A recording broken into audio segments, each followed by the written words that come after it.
खुशियाँ जोर मनावो सा। पापा जी जोगाराम जी कही जे है तो केक बनावे सा। मम्मी जी लेरी देवी कही जे ए तो केक खिलावे सा। काको सा ईरा राम जी कही जे ए तो खुशियाँ मनावे सा। काकी सा कमिया देवी कही जे ए तो देवे बधाया सा। काको सा बकाराम जी कही जे ए तो पार्टी दरावे सा। काकी सा भागु देवी कही जे थोनी देवे बधाया सा।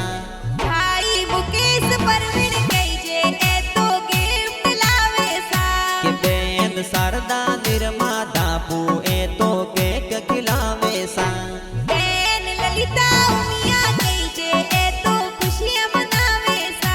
के ए तो मेघवाड़ परिवार गांव शरण में खुशियाँ मनावे सा।